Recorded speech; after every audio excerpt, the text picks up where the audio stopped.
महादेव, जय विश्वनाथ। आज हम लोग विचार करेंगे कि जिनके भी जन्म कुंडली में बर्थ चार्ट में सूर्य षष्ठ हाउस में, छठे भाव में बैठा रहता है, सिक्स्थ हाउस में बैठा रहता है, तो उनके लिए कैसा फल देता है, आज हम लोग इसका विचार करेंगे। देखिए, सबसे पहले समझ लेते हैं कि सूर्य क्या है, सूर्य ग्रह का ज्योतिष में क्या महत्व दिया गया है।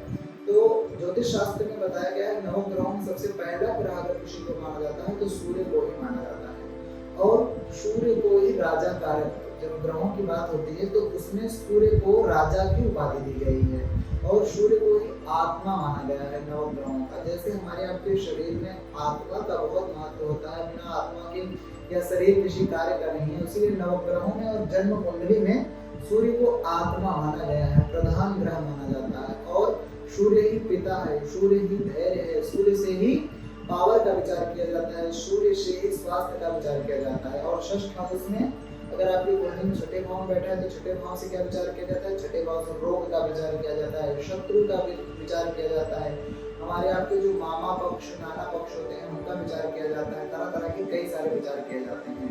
अब हम लोग समझते हैं कि जिनकी भी जन्म कुंडली में, जिनके भी जन्म समय पर सूर्य छठे भाव में बैठा होता है तो उनको कैसा फल देता है, इसका हम लोग विचार करेंगे। सबसे पहले आप समझ लीजिए, जो ज्योतिष शास्त्र में कहा गया है कि ऋतु ध्वंस वृद्धवास करो यश षष्ठे, जिनके भी छठे भाव में, शत्रु भाव में सूर्य बैठता है तो ऐसे लोग अपने शत्रुओं का नाश करने वाले होते हैं। इनके चाहे जितने शत्रु हों, लेकिन इनको कोई भी प्रभावित नहीं कर पाता है, कोई भी थोड़ा सा भी कष्ट नहीं दे पाता है, अपने शत्रुओं का नाश करने वाले होते हैं। और क्या कहा गया है, परंतु इनको स्वास्थ्य पर अपने ध्यान देना चाहिए। ऐसा नहीं है कि कोई बहुत लंबी बीमारी हो, लेकिन छोटी मोटी बीमारियां इनके शरीर पर, इनके स्वास्थ्य पर लगी रहती है तो इनको स्वास्थ्य पर जरूर ध्यान देना चाहिए, जिनके छठे भाव में सूर्य हो।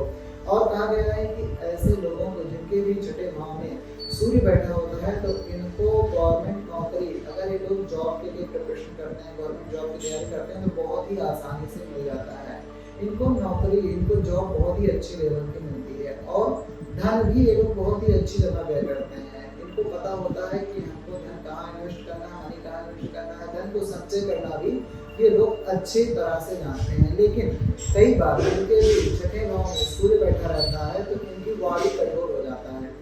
शायद आपको लगे कि हम बहुत ही प्रेम से बोलते हैं, प्रेम से बात करते हैं, लेकिन लोगों को ऐसा लगता होगा, कई बार आप देखते होंगे। तो अगर हो सके तो आप अपनी वाणी को सौम्य करें, अगर आपके छठे भाव में सूर्य बैठा हुआ है तो।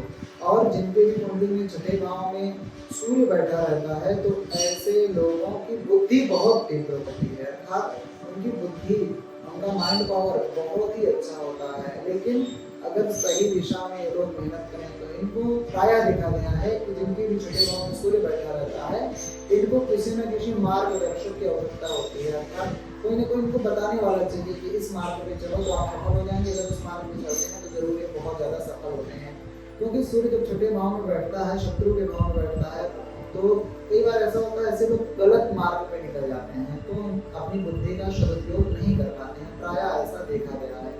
और कहा गया है कि जिनकी कुंडली में भी सूर्य छठे भाव में बैठा होता है तो ऐसे लोग अपनी बात के बहुत धनी होते हैं। अगर कोई बात कह दिए, अगर कोई किसी से वादा कर दिए, प्रॉमिस कर दिए, तो फिर उसको जरूर पूरा करते हैं और अपनी बात पर अड़े रहने वाले होते हैं। ऐसा सूर्य का छठे भाव में फल है।